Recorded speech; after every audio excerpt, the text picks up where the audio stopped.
नमस्कार। योग से रहे निरोग। एस पब्लिक स्कूल हमेशा ही योग को लेके सतर्क और जागरूक रहा है।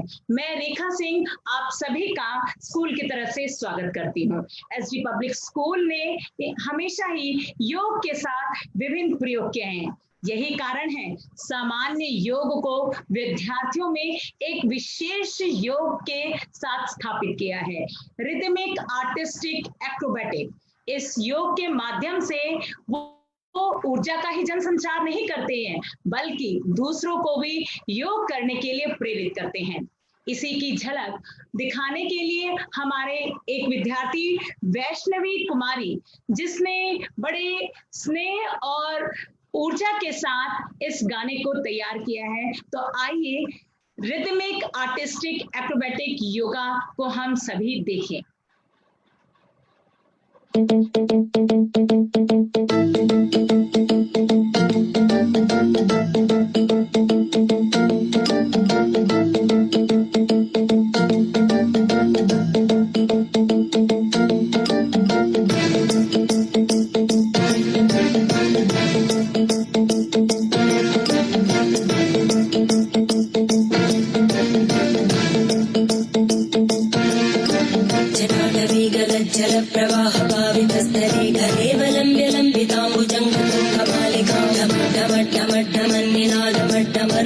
चकारचण्डताण्डवं तनोतु न शिव शिवं शिवं शिवं जटाकटाः सम्भ्रमभ्रमन्निलिम्पनिर्जरी विलोलवीचिवल्लरी विराजमानमूर्धनि धगद्धगद्धगज्ज्वलल्ललाटभट्टभावके किशोरचन्द्रशेखरे रतिप्रदक्षिणम्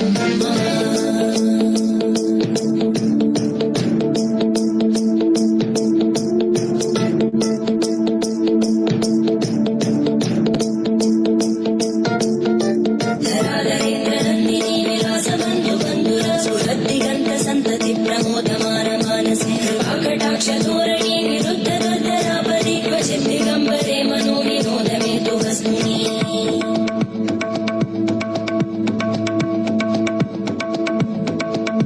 जटाभुजङ्ग पिङ्गळ स्फुरद्भणामणि प्रवाहदम्ब कुङ्कुमद्रव प्रलिप्त दिग्वधूमुखे मदान्त सिन्दुर स्फुरत् प्रगुत्तरे यमेदुरे मनो विनोदमद्भुतं विभर्तु भूतकन्धरी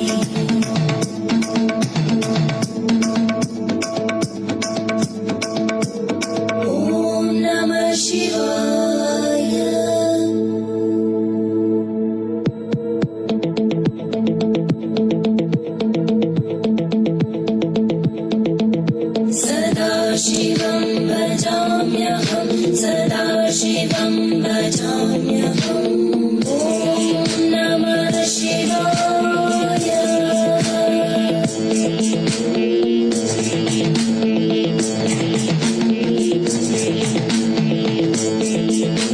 सहस्रलोचन प्रवृत्य शेषलेखशेखर प्रसूलधूलितोरणी विदूसराङ्घ्रिपीठं भुजङ्गराजमालया निबद्धजाटजूटक श्रियै चिराय जायतां चकोरबन्धुशेखर ज्वलद्धरञ्जय स्फुलिङ्गभाविपीतपञ्चसायकं नमन्निलिम्बनायकं सुधामयूखलेखया विराजमानशेखरं महागभा। बहुत बहुत धन्यवाद। ये योग का नया प्रयोग जो रिदमिक, आर्टिस्टिक और एक्रोबैटिक है, ये योग विद्यार्थियों में ऊर्जा के साथ प्रेरणा का भी स्रोत है। ज्यादा समय ना लेते हुए आज के जो हमारे अतिथि हमारे साथ जुड़े हैं वो हैं कीर्तिपाल सिंह तोमर जी। मैं इनका परिचय पे प्रकाश डालना चाहूंगी। ये पिछले 2 दशकों से योग शिक्षा को देश विदेश में प्रसारित करने की भूमिका निभा रहे हैं। वर्ष 2017 में जन सामान्य में योग के महत्व को स्थापित करने के उद्देश्य से इन्होंने हिरण्यगर्भ योगशाला की स्थापना देहरादून, उत्तराखंड में की। इन्होंने देश विदेश में कई डिप्लोमा कोर्स एवं कार्यशाला का आयोजन किया। ये विभिन्न संस्थानों में योग अध्यापक एवं योग प्रबंधन के रूप में कार्यरत रहे हैं। इन्होंने योग के सैद्धांतिक व व्यवहारिक दोनों पक्षों की शिक्षा का पर बल तो दिया ही है, साथ ही साथ ध्यान से भी व्यक्ति को जोड़ा है। ज्यादा समय ना लेते हुए मैं आग्रह करूंगी स्कूल के योग गुरु हेमंत जी को इनके अपने भाव अपने गुरु के प्रति रखते हुए इन्हें आमंत्रित करें। नमस्कार सभी को। मेरा नाम हेमंत शर्मा है, yoga guru SG public school Pitampura. Sir, आपका भी बहुत बहुत स्वागत करता हूं इस प्लेटफॉर्म पर। सर, आपके लिए 2 पंक्तियां मैंने लिखी हैं और तहे दिल से लिखी हैं। मैं चाहता हूं कि क्योंकि आपने ही मुझे सब कुछ दिया, जो भी आज हूँ आपके कारण से ही हूँ। बिना गुरु नहीं होता जीवन साकार, सर पर होता जब गुरु का हाथ, तभी बनता जीवन का सही आकार। गुरु ही है जीवन का आधार। आज आपकी शिक्षा व ज्ञान के प्रभाव से मैंने यह स्थान हासिल किया है। मैं आपको बताना चाहता हूं कि एसजी पब्लिक स्कूल पीतमपुरा में योग के छात्र और छात्राएं राष्ट्रीय ही नहीं अपितु अंतरराष्ट्रीय स्तर पर भी योग का परचम लहरा चुके हैं। इसके अलावा हमारे दिव्यांग बच्चों की टीम पहली ऐसी टीम बनी है एशिया की जिसने एशिया बुक ऑफ रिकॉर्ड में अपना नाम दर्ज किया है और पूरे भारत को का दर्जा उसमें सबसे ऊपर रखा है।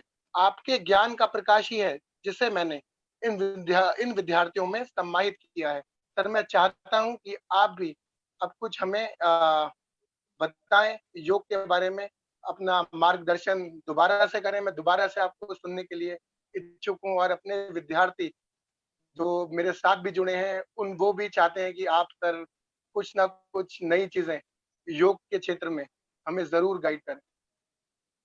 सर, आपका स्वागत करता हूँ। सर, आप बताइए। धन्यवाद हेमंत। सभी लोगों को बहुत बहुत धन्यवाद। पहले तो वैष्णवी जिसने इतना अच्छा डेमोन्स्ट्रेशन दिया, उस बालिका के लिए बहुत बहुत शुभ आशीष। प्रिंसिपल मैम, रेखा मैम, सभी को बहुत बहुत धन्यवाद जिन्होंने मुझे अवसर दिया। और हेमंत तो अपने आप में ही बहुत ही समर्थवान गुरु हैं योग के, इतना सम्मान दिया उसके लिए सभी को बहुत बहुत धन्यवाद। देखिए, योग विषय एक ऐसा विषय है, मैं इसके लिए सिर्फ 15-20 मिनट लूंगा क्योंकि मुझे ऐसा कहा गया है कि कुछ बोलना है। तो योग बहुत ही वास्ट सब्जेक्ट है, बहुत बड़ा विषय है। इसको कुछ समय में कुछ लाइनों में सीमित कर देना ये उसके लिए जस्टिस नहीं होगा, बट फिर भी प्रयास तो करना ही पड़ता है। तो उसके लिए मैं बच्चे लोगों को इतनी चीजें कहूंगा कि योग को आप 4 आयामों में देखिए। अपने व्यक्तित्व को अच्छा करने के लिए, अपनी पहचान बनाने के लिए 4 आयाम जरूरी हैं।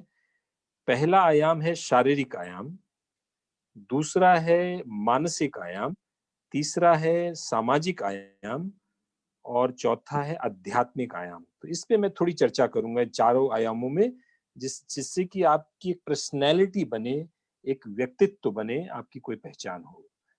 पहला जो शारीरिक आयाम है वो अत्यंत आवश्यक है। योग शारीरिक आयाम में बहुत अच्छा काम करता है। आप बहुत सी एक्सरसाइजेस करते होंगे, भागते होंगे, दौड़ते होंगे, और उसके साथ साथ शरीर को समझने के लिए ये अत्यंत आवश्यक है कि योग के अभ्यासों को करते हुए जिस प्रकार का ज्ञान आपको प्राप्त होता है वो सामान्य व्यायामों में नहीं हो पाता है। ये अत्यंत आवश्यक है समझना। एक्सरसाइज भी 2 तरह की होती है, अगर आप थोड़ा सा गहराई से समझे, एक आइसोटोनिक, एक आइसोमेट्रिक। तो योगिक एक्सरसाइजेस आइसोमेट्रिक होती हैं और जो ज्यादा प्रभावशाली होती हैं, ज्यादा गहरी होती हैं और आपके व्यक्तित्व पर बहुत गहरा प्रभाव डालती है। तो योग के अभ्यासों में जो हम रुकते हैं, जो आसन करते हैं, वो शरीर पर बहुत ही अच्छा प्रभाव डालता है। तो शारीरिक दृष्टि से ये अत्यंत महत्वपूर्ण है। दूसरी बात, अगर शारीरिक दृष्टि में हम स्वास्थ्य और फिटनेस पर ध्यान देते हैं तो फिटनेस के अपने अपने फैक्टर्स हैं, जैसे फ्लेक्सिबिलिटी बढ़ जाना, स्ट्रेंथ का बढ़ जाना, कोऑर्डिनेशन का आ जाना, बैलेंस का अच्छा हो जाना। ये कुछ फिटनेस फैक्टर्स हैं जो शरीर को स्वस्थ रखते हैं। साथ ही साथ हमारा स्वास्थ्य की दृष्टि से भी अत्यंत महत्वपूर्ण है, जिसमें हमारी मांसपेशियों के अलावा हमारी ग्लैंड्स हैं, हमारे इंटरनल सिस्टम्स हैं, exocrine, endocrine, respiratory system, digestive system, वो सभी पर भी बहुत गहरा प्रभाव डालती है। तो योग हमारे शारीरिक ग्रोथ के लिए, शारीरिक विकास के लिए अत्यंत आवश्यक है। दूसरी बात आती है मानसिक विकास के लिए। देखिए, योग केवल सामान्य एक्सरसाइज नहीं है जिससे आप अपने शरीर का विकास करते हैं, बाकी कोई विकास नहीं होगा। क्योंकि योग एक आपको डिसिप्लिन देता है, एक अनुशासन देता है कि आपको शरीर को कितनी देर तक रोकना है, श्वास को कैसे रोकना है, आगे झुकते हुए श्वास को छोड़ना है, पीछे ले जाते हुए श्वास को लेना है। प्राणायाम के दौरान में कितनी देर आप श्वास रोकेंगे, कितनी आपके शरीर की कैपेसिटी है, आपके वाइटल कैपेसिटी कितनी है, लंग्स में कितनी पावर है, मांसपेशियों में कितनी स्ट्रेंथ है, ये सारी धीरे धीरे मानसिक रूप से भी अपने आप को आप पूर्ण बनाते हैं, जिससे कि आप शरीर को ठीक प्रकार से समझ पाए।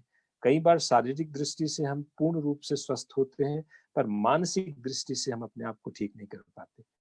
आज के परिवेश में मानसिक दृष्टि उतनी ही महत्वपूर्ण है जितनी शारीरिक है। तो योग हमें मानसिक रूप से स्वस्थ बनाता है, शांत बनाता है, अवेयर करता है, जागरूक करता है, तो शरीर भी स्वस्थ रहे और मन भी स्वस्थ रहे, दोनों दृष्टियों में। जब दोनों ठीक प्रकार से काम करते हैं तो तीसरी दृष्टि उत्पन्न होती है जो सामाजिक है। समाज के लिए हम क्या कर पाते हैं? समाज के लिए हम वही कर पाएंगे, शरीर से जब हम स्वस्थ रहें, अच्छे नागरिक की भांति देश का नाम होता है कि इस देश के सभी व्यक्ति शारीरिक रूप से स्वस्थ हैं, मानसिक रूप से स्वस्थ होते हैं, तो पूरे देश का नाम होता है, समाज का नाम होता है कि ये व्यक्ति सभ्य है, संस्कारी है, इसको कुछ संस्कार मिले हैं। भारत देश का जो नाम होता है बाहर देशों में, योग की दृष्टि से भी है और हमारे जो पुरातन संस्कार हैं हमारे देश में, उससे भी है। तो सामाजिक दृष्टि से हम बहुत बहुत सभ्य लोग हैं।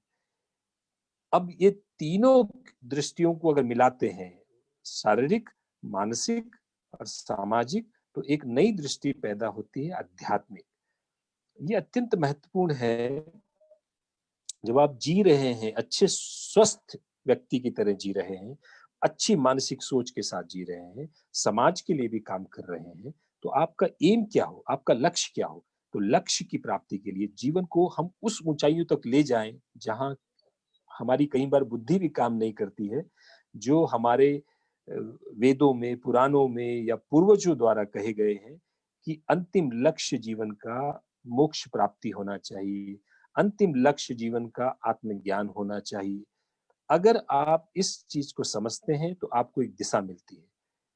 जब आप ब्रह्मचर्य आश्रम से गृहस्थ आश्रम की तरफ जाते हैं, गृहस्थ से थोड़ा वानप्रस्थ और संन्यास, जो कि आजकल संभव नहीं होता है, पर जैसे जैसे उम्र बढ़ती रहती है, हमें शारीरिक रूप से हम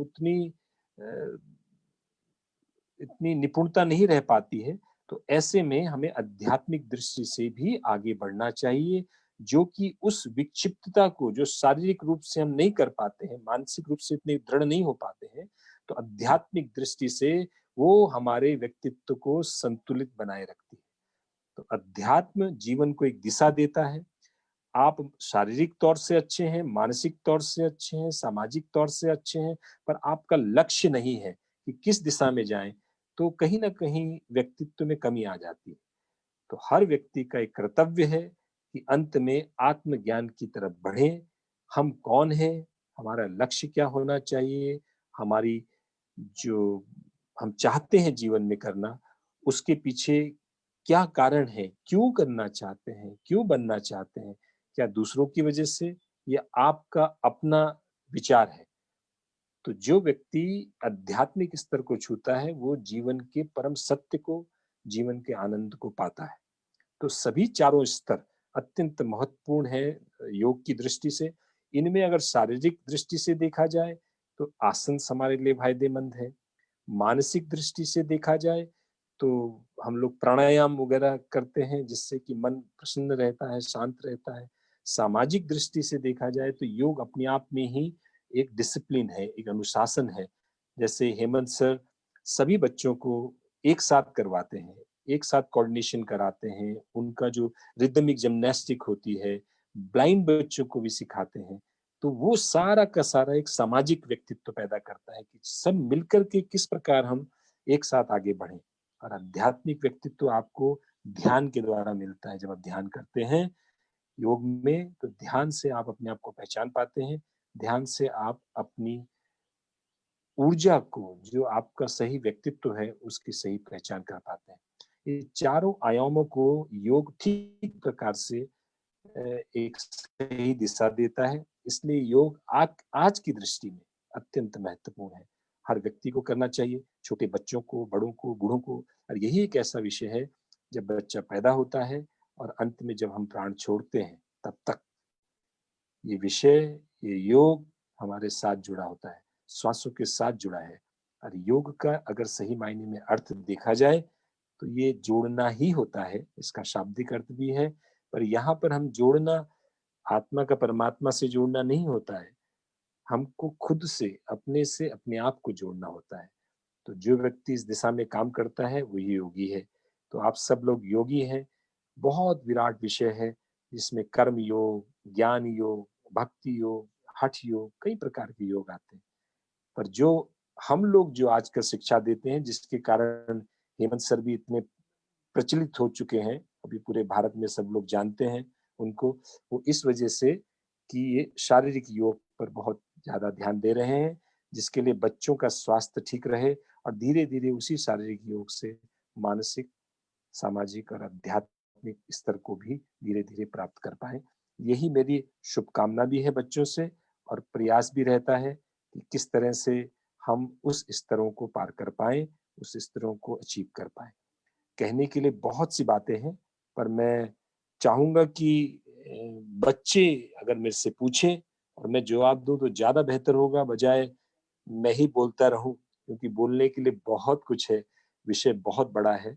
तो मैं चाहूंगा कि हेमंत सर बच्चों को इनवाइट करें और उनके प्रश्नों का फिर मैं जवाब दूं, वो ज्यादा बेहतर होगा। तो हेमंत, बैक हाँ टू जी। यू। हाँ, नमस्कार सर, दोबारा से आपको और बहुत बहुत धन्यवाद, आपने हमारा मार्गदर्शन किया। मैं चाहता हूँ कि पहला प्रश्न दीक्षा मेहदी-दत्ता, एसएस मोता सिंह स्कूल, पश्चिम बिहार से हैं, वो आपसे करना चाहती हैं। दीक्षा, अपना सवाल कीजिए। Very good evening, sir. Very good evening बच्चे। I am Diksha of class 11th from SS Mota Singh School, Pashchim Bihar. Sir, my question is that how can we increase our concentration level or retain power to remember the things for a longer time with the help of yoga? Okay. See, in yoga we have a couple of practices. One is asana, as I already mentioned that the asanas, pranayamas, kriyas, mudras, and meditation. So, doesn't matter any practice if you choose, you will improve your concentration power. But the best thing is meditation. If you really want to move ahead to improve your focusing or the concentration power or the memory, do practice meditation every day, at least when you go to sleep. That time, whatever you have done in day-to-day, work, the whole day, what you have done from morning till evening, that you recap the whole, and the next day, what's your plan? So even in that recapping, you earn a lot, you learn a lot even. So it is important. Now, how to do meditation? There are many methods to do meditation. The best part is just focusing on your breath. When you inhale or exhale, just focus on your breath. This is more than enough. Don't do anything else. Just be with you. Once you start doing it, once you get familiar with your breathing, then automatically your focusing, your concentration will improve. Whatever you want in your life, you will achieve very easily. So this is what normally we do. And this is what the aim is.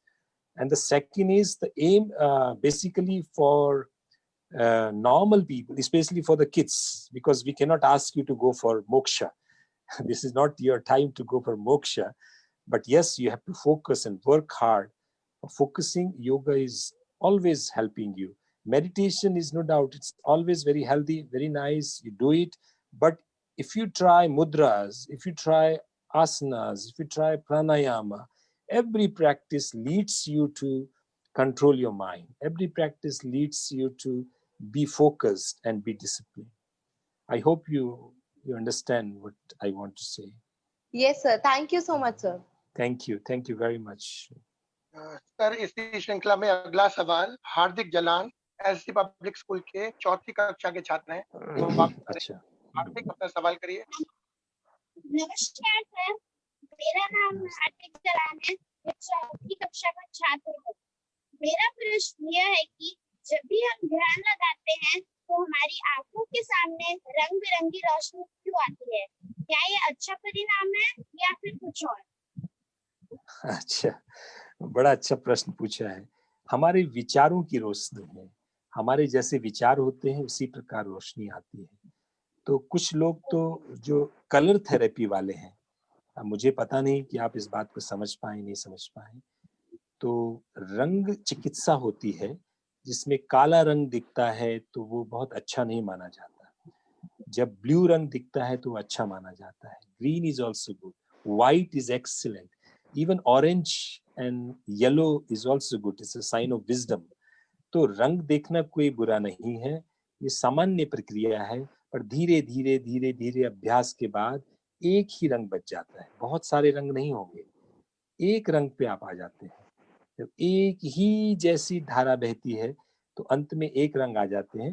पर जल्दबाजी नहीं करना, अभी सभी रंग जो दिखते हैं उसको एंजॉय करो, चिंता की कोई बात नहीं है। जो रंग दिखता है उसको एंजॉय करो, धीरे धीरे आपको उस रंगों की महत्वता का पता चलेगा।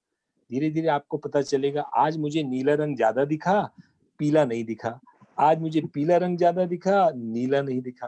तो इस तरह से धीरे धीरे वो मानसिक, आपके मानसिक स्थिति को दर्शाता है कि आपकी विचार शक्ति कैसी है, आप किस परिवेश में हो, ये बदलता रहता है। पर जैसे जैसे अभ्यास बढ़ेगा फिर अंत में धीरे धीरे हम सफेद रंग की तरफ चले जाते हैं।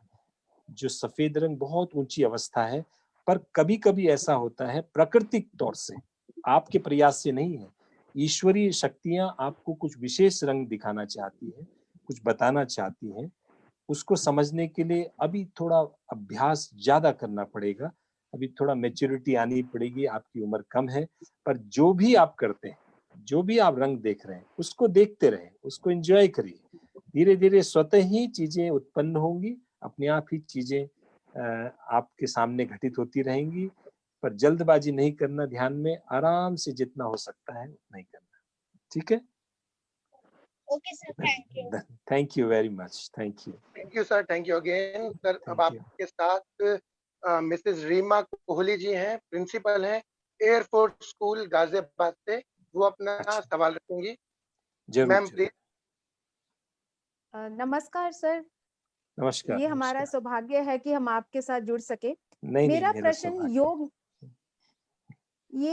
प्रश्न योग निद्रा से है।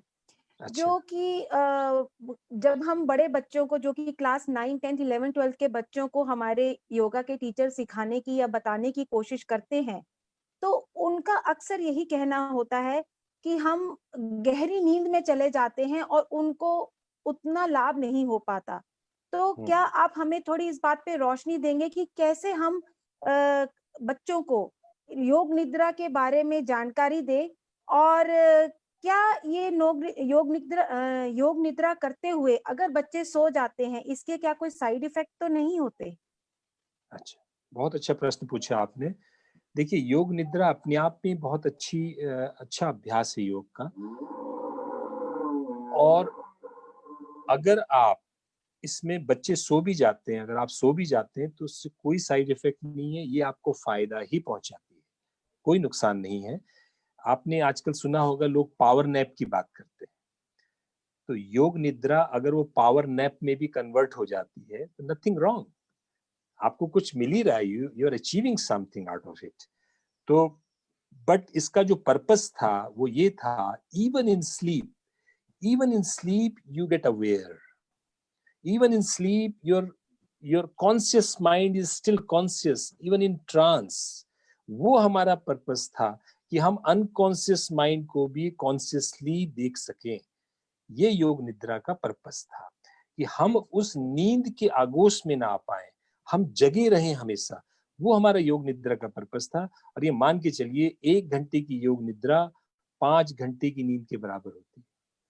कुछ साधु जन तो, योगी जन तो 1 घंटे ही सोते हैं, पूरे 24 घंटों में 1 घंटा सोते हैं। 1 घंटे की योग निद्रा 8 घंटे की नींद के बराबर कर लेते हैं।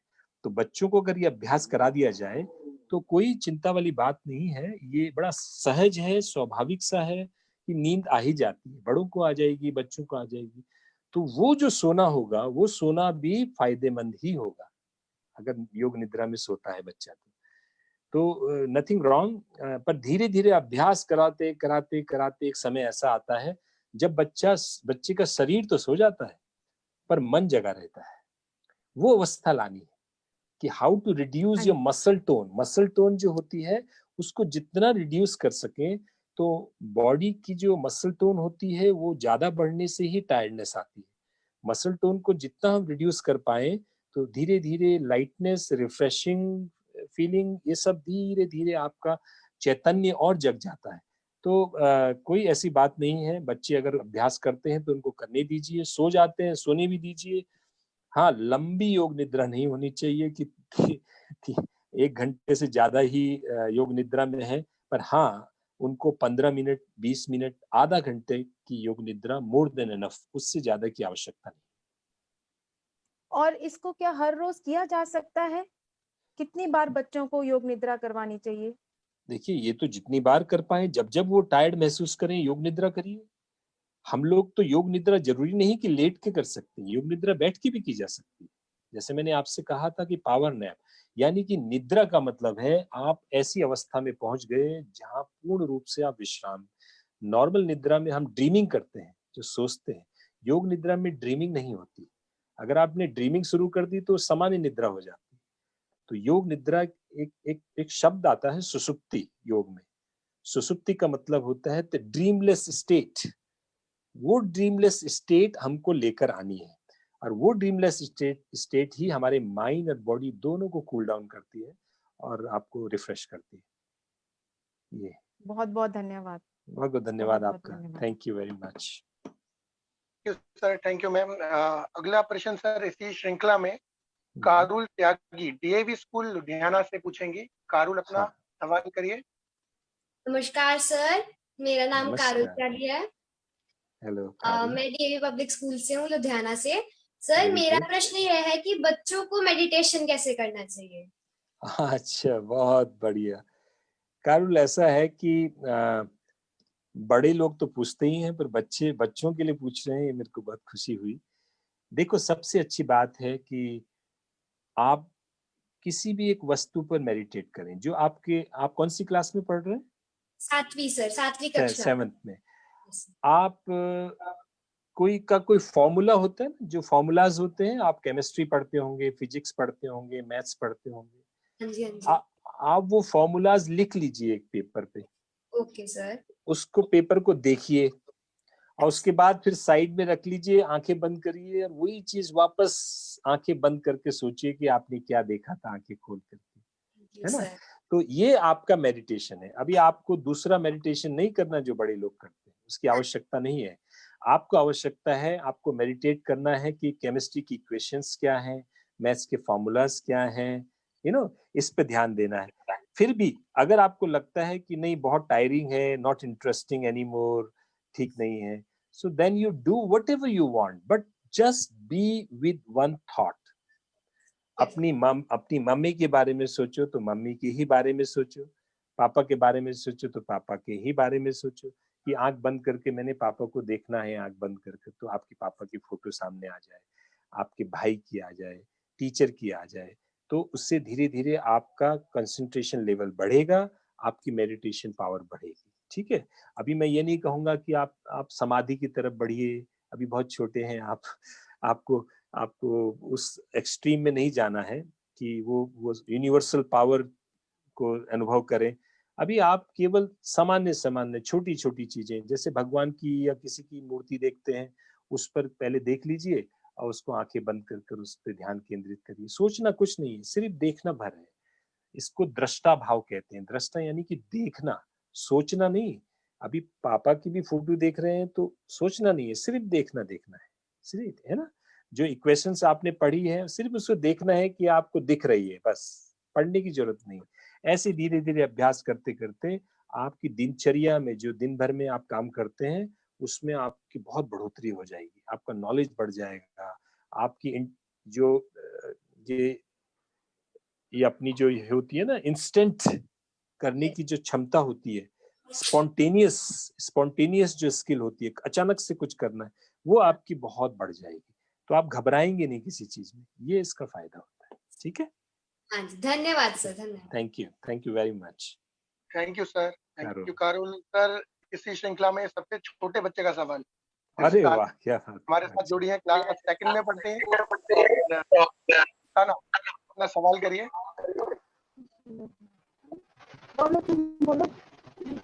नमस्ते, गुड आफ्टरनून।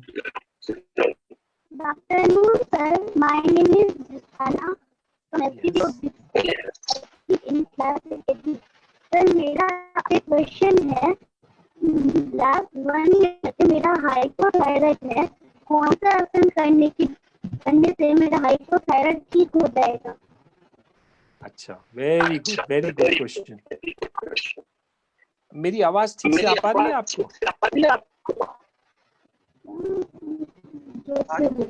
मेरी आवाज आ रही है आपको? अच्छा।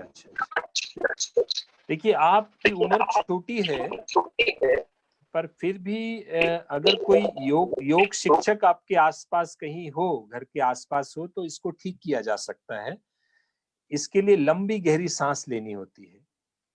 आप जो सांस लेते हैं ना, लंबी गहरी सांस लेनी होती है। सांस का तरीका होता है, हमारे यहाँ प्राणायाम किया जाता है, एब्डोमिनल ब्रीदिंग है, चेस्ट ब्रीदिंग है, क्लेविकल ब्रीदिंग है, उसको किया जाता है। फिर एक उज्जयी प्राणायाम होता है। अभी आप बहुत छोटे हो, से समझ नहीं पाओगे उसको, पर हाँ, इसमें 2 तरह के होते हैं, एक हाइपर होता है, एक हाइपो होता है। तो आपको हाइपो है ना, हाइपोथायराइड है ना? हाँ, तो हाइपोथायराइड में जितने आसन करेंगे आपको फायदा मिलेगा। सर्वांग आसन है, मत्स्य आसन है, हल आसन है, ये सब आपको फायदा देंगे। अभी शायद मुझे लगता नहीं है कि आप पूरे आसन को समझ पाएंगे, पर घर में कोई भी मम्मी पापा से बोलें कि आप योग कक्षा में ले जाएं, वहां आपको आसन करवाएं, तो धीरे धीरे करके वो ठीक हो जाएगा। सर, मुझे वो आसन पता है ना, तो उसको रेगुलर प्रैक्टिस करनी है।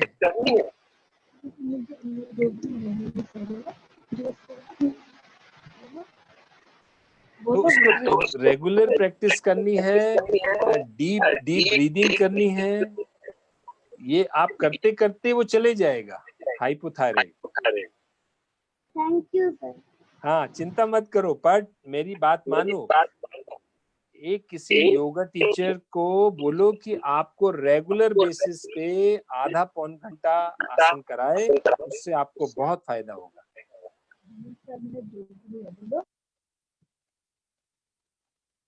ठीक है?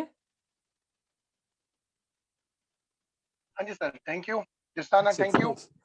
ये सर, दिस्ताना के बारे में आपको बता दूं, दिस्ताना पिछले 1 महीने से योग क्लास कर रही है।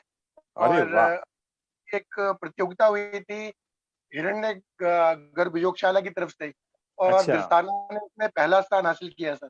क्या बात है, बहुत बढ़िया दिस्ताना, बहुत अच्छा। पर इनका बच्ची का ये है कि एक तो छोटी है, इसको जो हम इनके माँ बाप को भी आप बता सकते हैं कि इनको रेगुलर प्रैक्टिस करानी है। बहुत कठिन नहीं कराना, लाइट कराना है, पर ब्रीदिंग के साथ कराना है। ब्रीदिंग के साथ करा करके, लाइट करा करके उसको फायदा मिल जाएगा। और थोड़ा सा नेचुरोपैथी की तरफ, अगर डाइट फैक्टर्स में खट्टी चीजें ना दी जाए और तीखी चीजें, मिर्च मसाले वाली चीजें ना दी जाए, तो उससे काफी लाभ मिल जाता है। जी sir, thank you sir. Sir, इसी श्रृंखला में अगला सवाल मौलिक शर्मा, विशाल भारती स्कूल, पश्चिम बिहार से। अच्छा, मौलिक अपना सवाल करो। नमस्कार सर, मेरा नमस्ते आपसे नमस्ते नमस्ते। मेरा आपसे ये प्रश्न है कि योग में कितने प्राण के कितने प्राण होते हैं? कितने प्राण होते हैं और उनका क्या महत्व होता है? क्या होता है? महत्व क्या कितने महत्व क्या है सर प्राण का? महत्व, अच्छा महत्व क्या है? हो, ये तो बहुत कठिन प्रश्न पूछ लिया आपने। कौन सी क्लास में हो? ये कौन सी Six. कक्षा में? 6 क्लास में। ये तो बड़ा कठिन प्रश्न पूछा है। देखो, तुम्हारे को कितना समझ में आता है मुझे पता नहीं है। हमारे शरीर में 5 प्राण होते हैं मुख्य। एक होता है प्राण, दूसरा होता है अपान, समान, व्यान और उदान। ये 5 प्राण होते हैं, है ना। और ऐसे ही उप प्राण होते हैं, उन्हीं के और सपोर्टिव प्राण होते हैं, जिसको नाग, धनंजय, कृकल, देवदत्त और कूर्म बोलते हैं।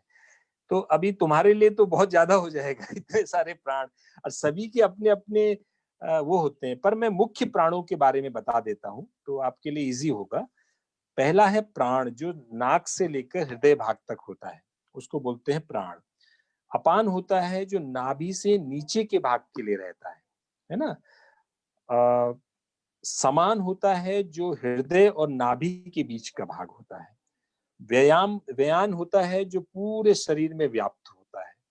उदान प्राण होता है जो कंठ से ऊपर का होता है। अभी आपके लिए इतना ही है, क्योंकि इन प्राणों का एक अलग महत्व है, पर वो फिलोसॉफिकल है। जैसे उदान प्राण है इतना, ये आपकी थर्ड आई को एक्टिवेट करने के लिए होता है।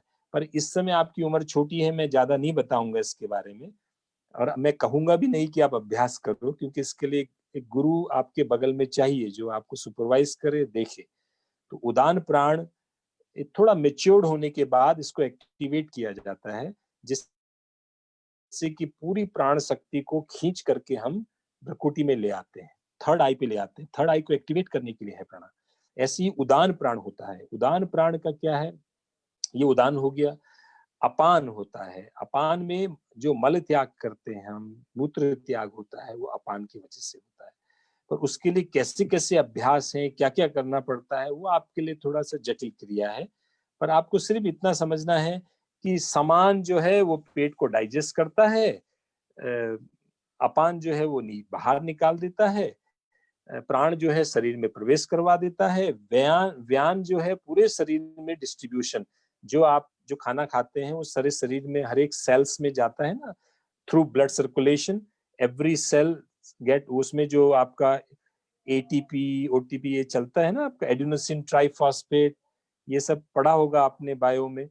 तो ये जो सेल के अंदर जो पावर हाउस होता है, वो सारा जो प्राण हमारा व्यान प्राण है, उसी के थ्रू चैनलाइज होता है। और उसके बाद फिर हम उदान में जो मैंने आपको बोला है। तो सभी प्राणों का अपना महत्व होता है, पर ये जटिल प्रश्न है आपकी उम्र के हिसाब से। पर आप केवल प्राण पर ही ध्यान दें, बाकियों पर ना दें। और अगर आपने सीखना है तो किसी अच्छे गुरु के द्वारा, क्योंकि ये जूम से मैं चीजें आपको बता नहीं पाऊंगा, ये संभव नहीं हो पाएगा। आपको पर्सनली मिलकर के तो चीजें बताई जा सकती है, पर ऐसे नहीं। सिर्फ आपके लिए इतना ही है कि 10 प्राण होते हैं, 5 मुख्य, 5 सपोर्टिव, और वो 5 मुख्य प्राणों के अपने अपने कार्य होते हैं। उनको कैसे एक्टिवेट करना है वो योग में सिखाएंगे। मुझे आशा है कि इतना समझ में आ गया होगा आपके। Thank you sir. Thank you बच्चे, thank you very much. Thank you sir. Thank you. Sir अगला प्रश्न इसी श्रृंखला में भरत मेहता जी से। भरत मेहता के बारे में आपको पहले बता दूं, ये हमारी दिव्यांग टीम के वाइस कैप्टन है और इस टीम ने एशिया बुक ऑफ रिकॉर्ड में नाम दर्ज किया है। बहुत भरत, बढ़िया। सवाल करिए। सर नमस्ते। नमस्ते नमस्ते भरत। सर मेरा क्वेश्चन ये है, योग में सभी आसनों को करना मुश्किल है, ऐसे में हम किन आसनों का चयन कर सकते हैं जिनके निरंतर अभ्यास से हम स्वस्थ रह सकते हैं? अच्छा, आपने बड़ा अच्छा प्रश्न पूछा है। इसमें 2-3 बातें ध्यान में रखना है कि आसनों में मुख्य तौर पर हमें 3 चीजों का ध्यान देना होता है। एक तो आगे झुकने वाले आसन, फिर है पीछे झुकने वाले आसन, और मुड़ने वाले आसन, जिसमें मुड़ा जाए। जैसे आगे झुकने वाले कौन कौन से आसन हैं? पश्चिमोत्तान आसन है, हलासन है, जानुशीर आसन है, ये आगे झुकने वाले आसन। पीछे झुकने वाले कौन से हैं? चक्रासन है, धनुरासन है, भुजंगासन है, शलभासन है ना। ऐसे ही ट्विस्टिंग पोजेस हैं, जिसमें ये वक्रासन हो गया, कटी चालन हो गया, अर्धमश्चेंद्र है, मश्चेंद्र है, भारद्वाज आसन हो गया, इस तरह के आसन है। अब ये आपको डिसाइड करना है कि इन आसनों में से कौन सा मैं चूज करूं। 3 तो आपको करने ही है, एक आगे झुकना, एक पीछे झुकना, एक ट्विस्टिंग का, ये तो हो गए। इसके अलावा एक बैलेंसिंग ले लो। बैलेंसिंग में बकासन है, मयूरासन है, हैंड स्टैंड है, इसको विपरीत वृक्षासन भी कहते हैं, और शीर्षासन है। अब आपको निर्भर करता है कि आप कौन सा बैलेंसिंग पोज पसंद करें। वृक्षासन है, वो भी बैलेंसिंग पोज, जो आपको न्यूरोमस्कुलर कोऑर्डिनेशन, जो हमारे मसल्स और नर्वस सिस्टम के कोऑर्डिनेशन को अच्छा करता है, वो है। तो चूज आपको करना है। सभी आसन फायदेमंद है, पर आप किसमें सहूलियत रखते हैं कि शरीर को आगे पीछे झुकाना, मुड़ना, वो आपके लिए कितना लाभकारी है। ठीक है, थैंक्स अ लॉट सर। हाँ, थैंक यू वेरी मच बच्चे। Thank you sir, thank you Bharat thank you. Sir. इसी श्रृंखला में अगला सवाल प्रीति महाजन जी का है, जो एवरेस्ट योगा इंस्टीट्यूट लुधियाना से है। अरे वाह, बहुत अच्छा। मैम अपना सवाल कीजिए, Preeti ji. Good evening, sir. Good evening. Good evening. Priti Mahajan from Everest Yoga Institute. I'm nice to meet you. honored Nice to meet have been in a session with you. Thank you. My pleasure. So my question is that a majority of physical and mental disorders are the products of expectations and lifestyles that go against nature's rules. So how can yoga be incorporated to induce positive behavior modifications, ending procrastination, which is again very important, and instill healthy lifestyle changes for mental and physical well-being? Yes. The first of all, it's really nice to see you, because you are also running a yoga center. So it's really good. So I'm a student at Everest Yoga Institute. Achha, you're a student. I thought you're running a center. Anyhow, but you are doing yoga. This is good news. Yes. See, the yoga, what we are doing these days, it is more physical. You know, if I'm not wrong, mostly why we go to the fitness center, just to get, ourselves more fit. So yoga is not a fitness, first of all. Just keep in your mind that yoga is for health, not for fitness. This fitness word came from the Western society, the Western culture. This is not our culture. Fitness has its own components, like flexibility, agility, endurance, stamina, coordination, balance, accuracy, power. These all words for fitness. But our yoga never believe all these factors. Yoga believes in health. And what is health? Ayurveda explains so nicely that समादोष समाग्निश्च समधातु मलह क्रिया। वो बोलते हैं कि तीनों दोष, वात पित्त कफ जिसके समान हो, समादोष समधातु. We have 7 धातुस in our body, like अस्थि, मज्जा, बहुत सारी चीजें, 7 प्रकार की चीजें हैं शरीर में. वो जो धातुएं हैं वो सम बनी रहे, किसी चीज की कमी ना हो. Nothing is lacking in your body. And the third one is prasannatmindriya mana. Your mind and the soul and in your indriya, the senses are happy. This is what the definition of, as per the Ayurveda, about the health. And as per the yoga is concerned, we see the sattu, rajas, tamasa. When your rajas and tamas, they are in balanced state, then you achieve the sat, the higher stage of yoga, which is called sat. So as you mentioned that how yoga helps to improve all those negativity, like you can get rid of or can achieve the positive health. So you read the Patanjali Yoga Sutras, so which is mentioned like yamas and niyamas. There are 5 yamas and 5 niyamas. One has to practice. Like yamas, we say ahimsa, satya, steya, brahmacharya, aparigraha. One has to follow non-violence, truthfulness. You know, these positive things of qualities very important in our life. And then slowly you will achieve that state that you always feel like to give love to others, compassion. You know, you feel like you become so kind for others. All these good qualities comes after. Then niyamas, we have the shaucha, santosa, tapa, swadhyay, ishwar pranidhan. We say you have to believe in God. The cleanliness is very important. The brahmacharya, the celibacy is very important. So the certain things, yoga is not only the asanas you do and keep your muscles and just fitness factors you improve, but it is throughout your life you improve your quality. It's how to live. It's a way of living, how you live your life, how you eat, how you sleep, how you take rest, how you move outside, how you use your body. Everything comes under. So yoga itself is a complete science. That's why at the beginning I told you it's a vast subject. It's a vast subject. Like if I start talking, maybe the days are less.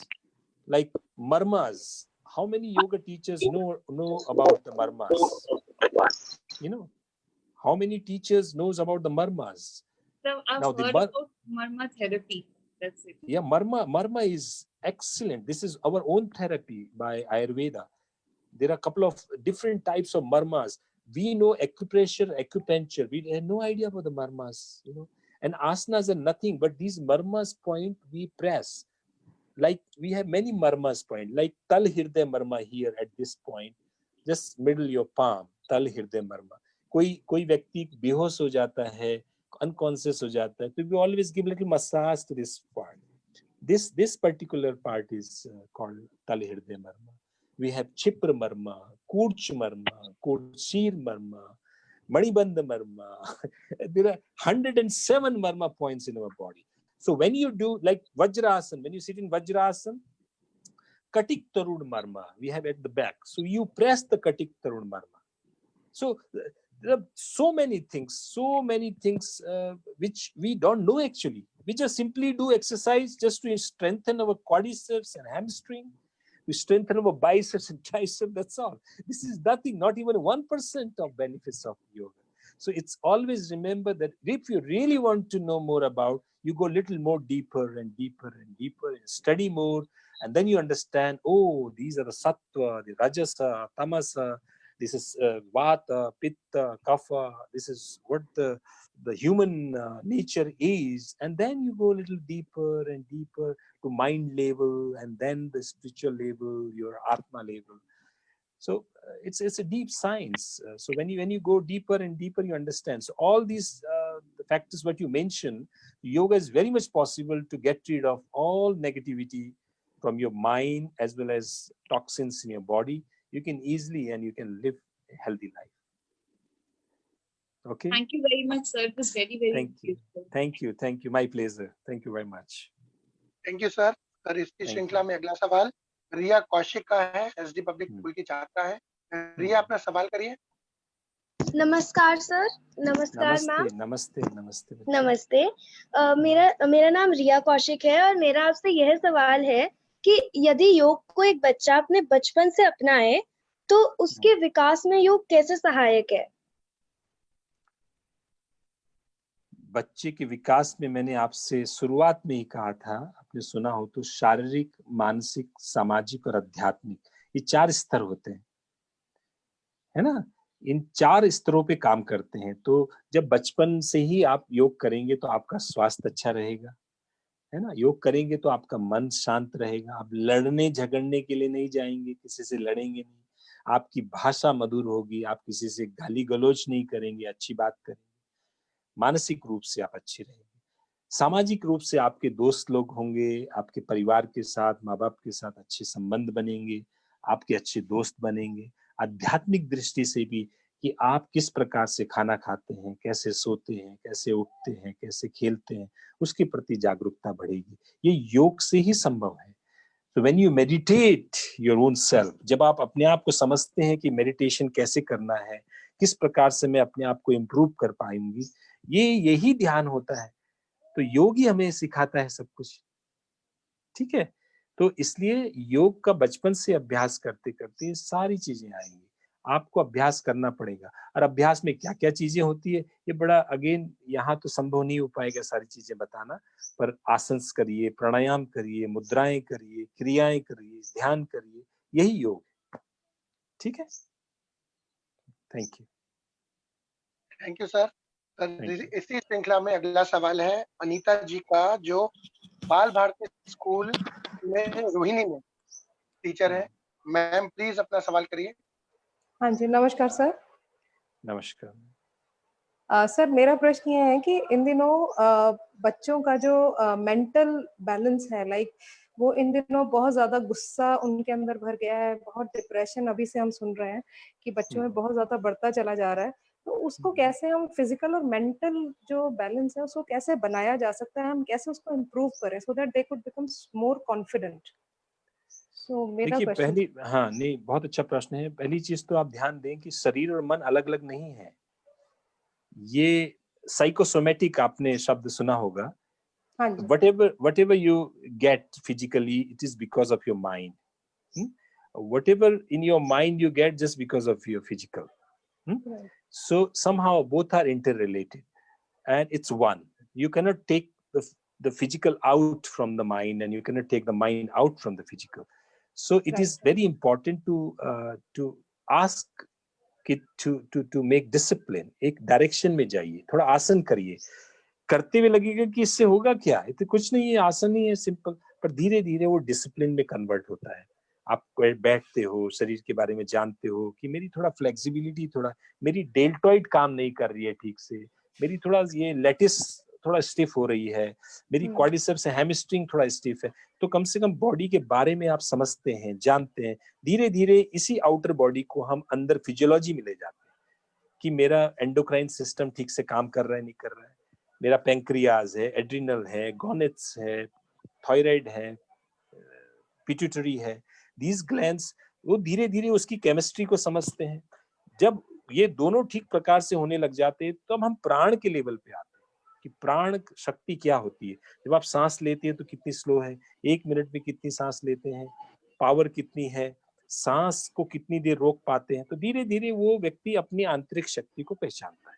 तो कहीं ना कहीं हमारा थोड़ा western education की तरफ रुझान होने की वजह से कहीं ना कहीं वो कोऑर्डिनेशन ठीक से नहीं बैठ पाता है। तो हमें थोड़ा बहुत बच्चों को इस तरह की गतिविधि सिखाइए कि योगिक से, चलो सुबह थोड़ा जल्दी उठिए, थोड़ा नेचर की तरफ जाइए, थोड़ा सनराइज देखिए, तो कहीं ना कहीं आप काफी हद तक कंट्रोल कर पाएंगे। अगर आपको उठना ही 9 बजे हो रहा है, या रात भर सोना नहीं हो पा रहा है, या आप ऐसी जगह रहते हैं जहाँ नेचर का एक पेड़ भी नहीं दिख रहा है, तो बच्चे लोग नेचर से अलग होंगे और कहीं ना कहीं स्ट्रेस आएगा ही आएगा। तो इसलिए 5 एलिमेंट्स का ध्यान रखिएगा। इन 5 तत्वों को, जो मेन एलिमेंट्स, अर्थ है, वाटर है, एयर है, फायर है, ईथर है, ये सब के संपर्क में रखिए बच्चों, तो तब आप बेहतर कर पाएंगे। जी सर, तो थोड़ा पेशेंस आजकल बच्चे लूज कर रहे हैं ना, मेरा मेन कंसर्न वही था बस।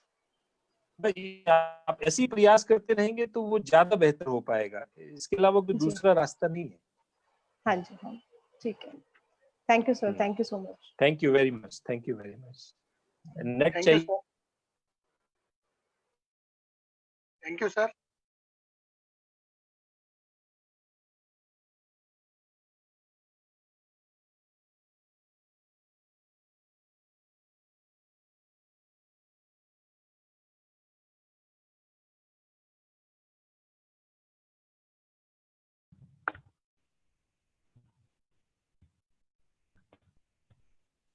नमस्कार सर। नमस्कार मैम।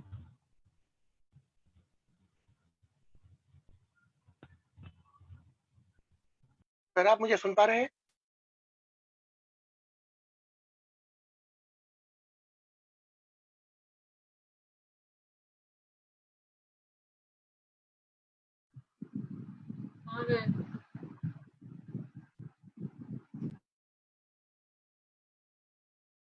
नमस्कार sir.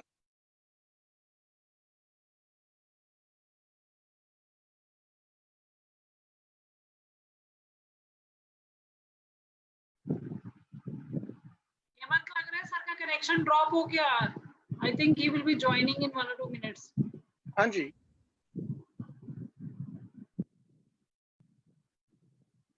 Maybe some bandwidth problem.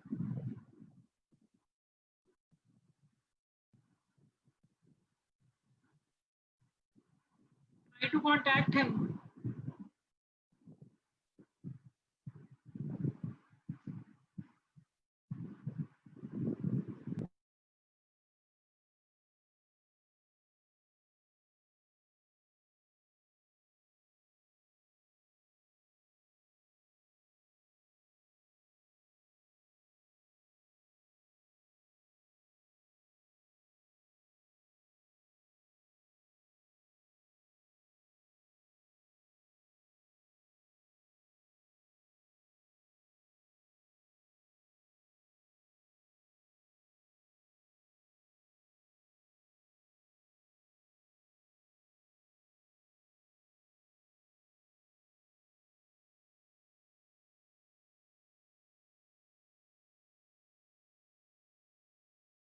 Ma'am sir से बात हुई है सर, अभी बस 1 मिनट में जुड़ रहे हैं, उनका कोई नेटवर्क इशू आ गया था, 1 मिनट में हमारे साथ होंगे।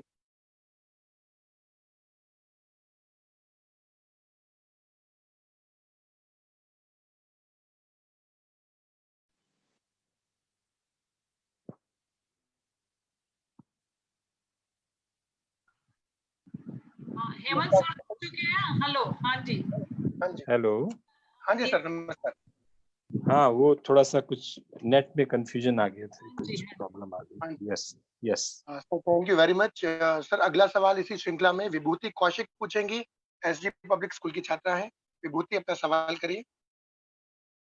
नमस्कार सर।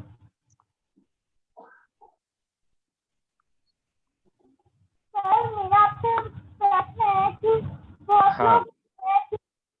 पेंटिंग अच्छी होती है पर उसकी स्ट्रेंथ अच्छी नहीं होती, तो वो अपनी स्ट्रेंथ को इंक्रीज करने के लिए क्या कर सकते हैं? सॉरी, आप दोबारा पूछिए, आवाज थोड़ा क्लियर नहीं थी। नमस्कार सर। नमस्कार। सर मेरा आपसे प्रश्न है कि बहुत लोग होते हैं जिनकी पेंटिंग अच्छी होती है पर उनकी स्ट्रेंथ अच्छी नहीं होती, तो वो अपनी स्ट्रेंथ इंक्रीज करने के लिए क्या कर सकते हैं?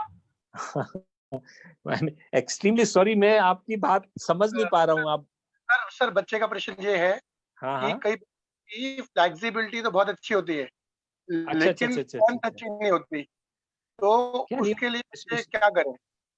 फ्लेक्सिबिलिटी अच्छी होती है और क्या अच्छी नहीं होती? स्ट्रेंथ अच्छी नहीं होती है बच्चों की, अच्छा, स्ट्रेंथ अच्छी नहीं होती। अच्छा अच्छा अच्छा तो अच्छा। क्या करें? हाँ जी, अच्छा, वो उस लड़की का वीडियो नहीं दिख रहा है मुझे। हाँ जी। वो वीडियो में आ सकती है वो लड़की? विभूति, आपका वीडियो नहीं दिख रहा, एक बार आप ऑन करिए।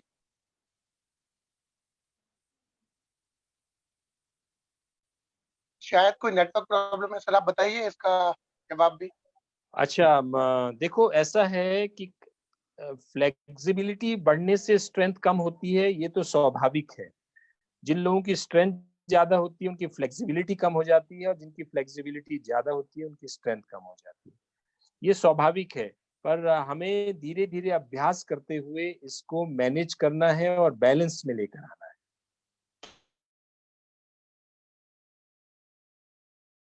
क्योंकि ये ऐसा होता ही है, जब आप मसल टोन जब बढ़ती है तो स्ट्रेंथ बढ़ती है, और स्ट्रेचिंग में उसको कम करना होता है, तभी वो फ्लेक्सिबल होती है। तो हमें थोड़ा सा ये ध्यान देना है कि दोनों को बराबर मात्रा में अभ्यास करना है। अभ्यास करते करते संभव है कि हम फ्लेक्सिबिलिटी और स्ट्रेंथ दोनों को इम्प्रूव कर पाए। मार्शल आर्ट अगर आप देखें तो कराटे, कुंग-फू, जो भी मार्शल आर्ट है उनमें इस पर विशेष ध्यान देते हैं कि फ्लेक्सिबिलिटी भी बनी रहे और स्ट्रेंथ भी खूब आए, तभी वो फाइट लड़ पाते हैं। जिम्नास्टिक है, जिम्नास्टिक भी इसी बेस पर है कि फ्लेक्सिबिलिटी भी इम्प्रूव करते हैं और स्ट्रेंथ भी इम्प्रूव करते हैं। तो आपको अभ्यास करते रहना पड़ेगा, तभी संभव है। ठीक है बच्चे? Thank you sir, thank you sir. अगला सवाल अनुष्का अग्रवाल करेंगी, एसडी पब्लिक स्कूल की 11वीं क्लास की। अनुष्का अपना अच्छा। सवाल। A very good evening, sir. My question Very good. is, Yeah. it is scientifically proven that Yeah. diabetes can be cured by yoga. Yes. But what is the reason that India is considered in the list of those countries who have highest diabetic rate, whereas yoga is originated from India itself? Very simple answer is because the people are not doing yoga. If they do yoga regularly, the diabetic will not happen. You know, diabetes happen because of they are not doing yoga. They are not disciplined in their life. It doesn't mean that the yoga started from India and everyone is doing yoga. No. Nowadays, the situation is the foreigners are doing more yoga than Indians. You understand? Yes, sir. Yes, the problem is like our lifestyle is more Western lifestyle. Tell me how many people eat breakfast or dinner or lunch sitting on ground? Everyone sit on chairs and then eat. This is not Indian culture. Now, if you go to China, Japan, and Korea, they sit on ground and then they eat. No, they followed our culture, but we are more towards the Western countries, the America, Europe. They were not sitting on the ground because it's a cold country. So they sit on chair. They wear the shoes and coat and tie, which is not our culture again. So normally our culture says you wash your feet, you wash your face, wash your hand, and then sit down on the ground and then eat, which is again because of the lifestyle is not possible. But then one has to think about every time sitting on ground is exercise. So when you sit on chair, this is not exercise. Many people are involved in IT nowadays because they are not doing any physical activity. So our internal system is weak. Outside they look quite okay, but inside they are completely empty. No energy, nothing. So they take pills, drugs from outside to just maintain their health, the ordinary health. So yoga always suggests you to try to sit on ground. When you sit on ground, what happened? The more blood circulation towards your abdominal muscles, towards your upper faculties of your body. The blood circulation is more, so it means toxins is out from your body parts. Toxins is out from the body part, you're more healthy. You know, the certain things are very important. Your lifestyle, many Indians, they don't follow actually the yogic style, and which is not very difficult. You sleep in time, you get up in time, you go for swadhyaya. Swadhyaya means what you eat, what you do in day-to-day life. That is called swadhyaya. Swadhyaya doesn't mean you study physics, chemistry, and math. Swadhyaya means study about your own.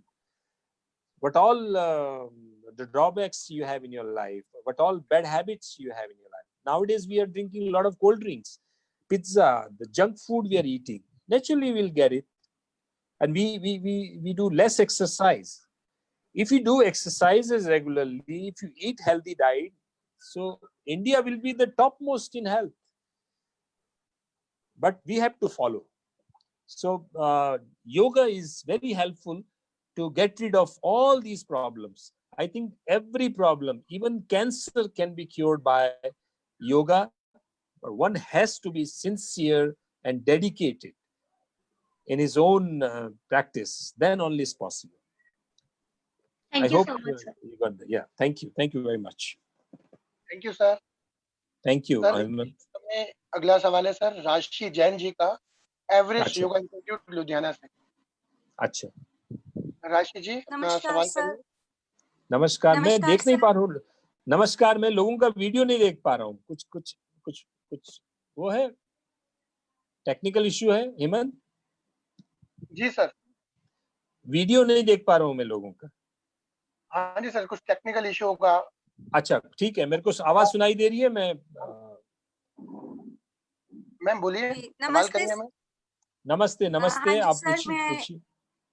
मैं ये पूछना चाहती हूँ कि जैसे आजकल corona virus का इतना ज्यादा बीमारी फैला हुआ है ऑल ओवर वर्ल्ड में, तो हमें कौन सा प्राणायाम करना चाहिए जिससे हमारा इम्यून सिस्टम भी स्ट्रांग हो और हम इससे बच सकें?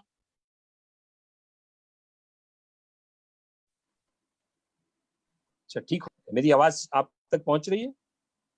जी सर जी।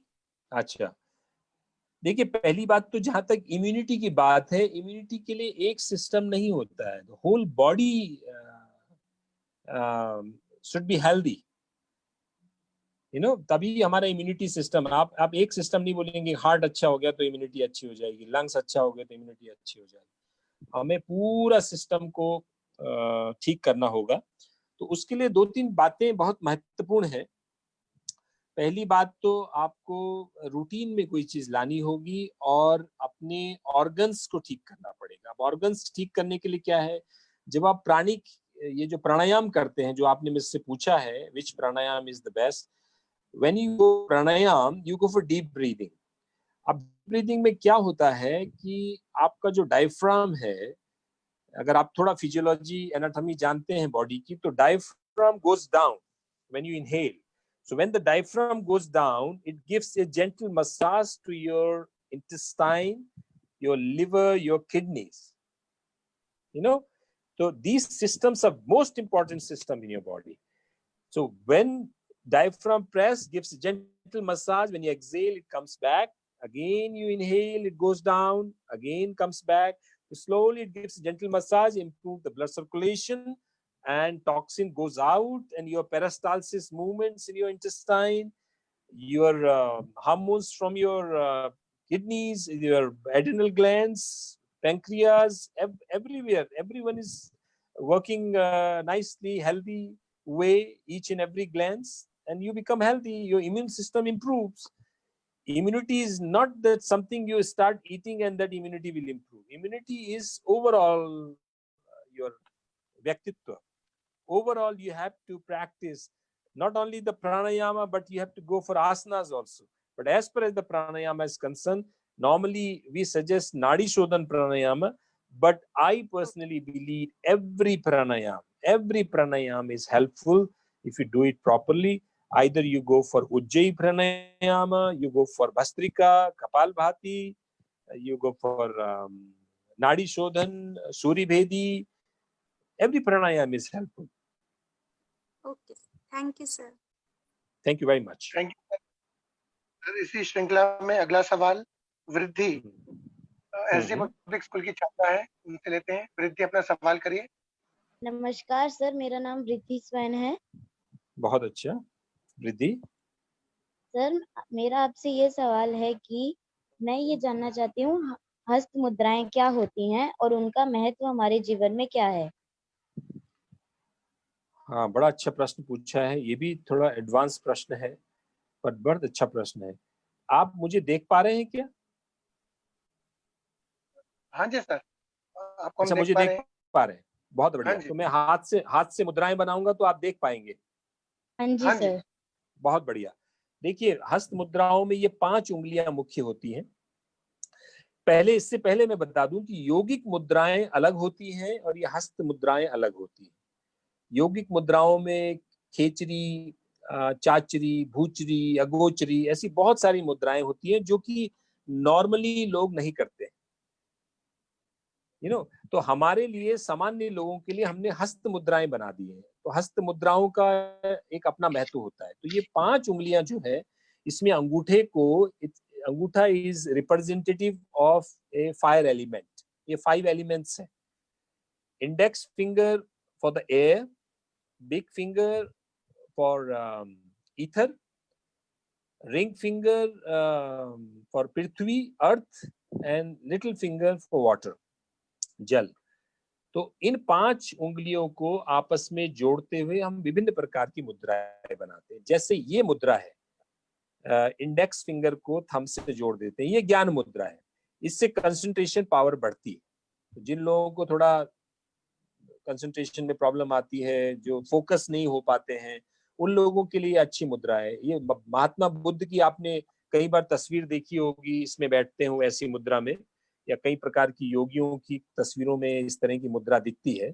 इसको हम ज्ञान मुद्रा कहते हैं। ऐसी एक हृदय मुद्रा होती है, पर उससे पहले मैं वायु बताऊंगा तो ज्यादा इजी हो जाएगा। वायु मुद्रा जो होती है, शरीर में किसी प्रकार का वायु दोष होता है, वायु दोष में शरीर थोड़ा भारी हो जाता है, घुटने जॉइंट्स दर्द करने लगते हैं, उस केस में हम ये उंगली को नीचे थंब पर लगा देते हैं एंड देन इसको दबा करके, अंगूठे से दबा करके 3 उंगलियां सीधी रखते हैं, ये वायु मुद्रा हो जाती है। तो इससे वायु दोष नहीं होता। जिनको पेट में वायु विकार होता है, पेट में गैस ज्यादा बनती है, उन लोगों के लिए भी अच्छा है। जिन लोगों को जॉइंट पेन होता है, उन लोगों के लिए भी अच्छा है। ठीक है, ऐसे ही हम लोग हृदय मुद्रा बोलते हैं। ये इसको दबा करके इस फिंगर को बाकी 2 फिंगर्स थंब से जोड़ देंगे और ये small finger will remain straight, remaining fingers will be close to the thumb. These 2 fingers, big finger and ring finger will be with the thumb and the index finger at the root of the thumb. ऐसे करेंगे तो आपको इसको हृदय मुद्रा कहते हैं।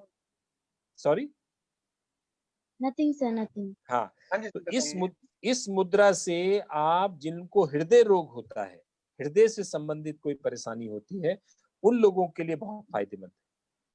Even यहाँ तक कहा गया है कि हार्ट अटैक पड़ने पर अगर आपके पास टैबलेट नहीं है तो आप इस मुद्रा को कर लीजिए, तो आप काफी हद तक अपने को बचा पाते हैं। ऐसी ही दूसरी और मुद्राएं हैं, जैसे ये वाली मुद्रा है, सूर्य मुद्रा है। ये रिंग फिंगर को इससे जोड़ देते हैं, तो इससे क्या होता है, शरीर में स्फूर्ति आ जाती है, ताकत आ जाती है इस मुद्रा से। अगर इसी को हम लोग नीचे डाल देते हैं तो ये अग्नि मुद्रा में कन्वर्ट हो जाती है। इससे शरीर में अग्नि इतनी बढ़ जाती है कि जिन लोगों को ओबेसिटी की प्रॉब्लम है, जो मोटे लोग होते हैं, उन लोगों के लिए मुद्रा बहुत फायदेमंद है।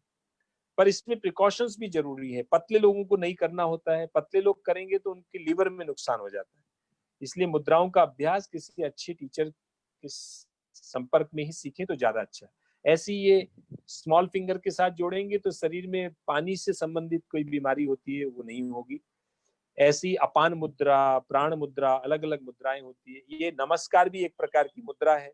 ऐसी लिंग मुद्रा होती है, इससे ठंड कम लगती है अगर हम इस मुद्रा को करते हैं।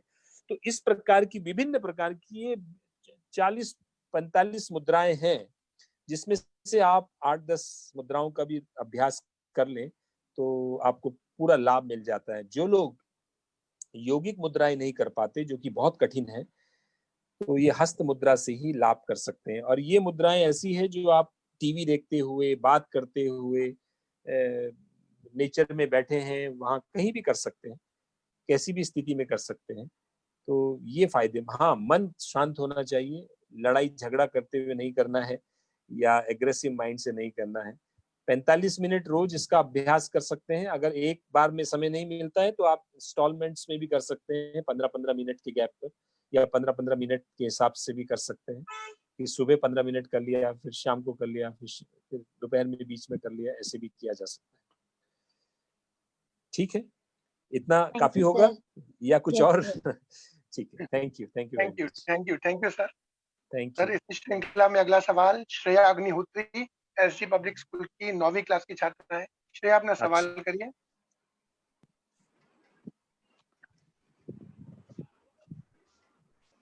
Good evening, sir. Good evening, बच्चे। Sir, my question is, what are some ways to boost our happiness and well-being with the help of yoga? Okay, just repeat again. Sorry, repeat again. Sir, what are some ways to boost our happiness and well-being with the help of yoga? अच्छा अच्छा, इतना सब कुछ वैसे हमने जितना भी बात करी है वो इसी बेस पर बात करी है। जो भी जितने भी बच्चों ने प्रश्न पूछा है वो लगभग सभी में ये सारी वेलबींग, हैप्पीनेस आ जाती है। बट मैं एक आपको बोलूंगा, बॉडी में एक हार्मोन होता है जिसको हम बोलते हैं डोपामिन। तो डोपामिन लेवल बढ़ जाता है, इसलिए योगी जन जो हमेशा योग में ज्यादा रमे रहते हैं, वो लोग हमेशा प्रसन्न रहते हैं, खुश रहते हैं। वो खुश क्यों रहते हैं? उसके पीछे बड़ा कारण ये है कि उनका डोपामिन लेवल बहुत बढ़ जाता है, और जो लोग का डोपामिन लेवल नहीं बढ़ता है वो लोग फिर दूसरे तरीके से डोपामिन बढ़ाते हैं। कैसे? वो लोग शराब पिएंगे, स्मोकिंग करेंगे, ड्रग्स लेंगे, तो उससे अपना डोपामिन लेवल बढ़ाने की कोशिश करते हैं। तो योग क्या करता है कि वो एक्टिवली इन्वॉल्व होकर आपका डोपामिन बढ़ा देता है। तो उसको डोपामाइन बोलते हैं, डोपामिन बोलते हैं, अलग अलग प्रोनाउंसिएशन है। तो उससे क्या है, आप प्रसन्नचित्त रहते हैं, आप हमेशा आनंद पूर्वक रहते हैं। तो योग का पहला ही विषय है कि किस तरह से हम अपने आप को प्रसन्नचित्त रख पाए, how to be happy in your life. तो be happy is not just laughing to be happy from inside. The smiling is more than enough. इसलिए बोला है कि लोगों की जो अंदर की जो हैप्पीनेस है वो उसकी आंख से पता लग जाती है। आपकी आंखों की चमक से पता लग जाएगा कि आप कितने अंदर से तृप्त हैं, खुश हैं, हैप्पी हैं। आप कितना भी हंसने की कोशिश करें, आंख बता ही देगी कि आप खुश नहीं।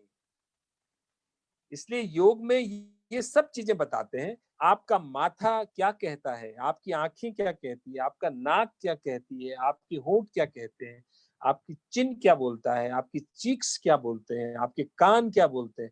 हर एक का अपना मतलब है योग में। तो जैसे जैसे हम गहराई से योग को समझते हैं, हम शरीर को समझते हैं।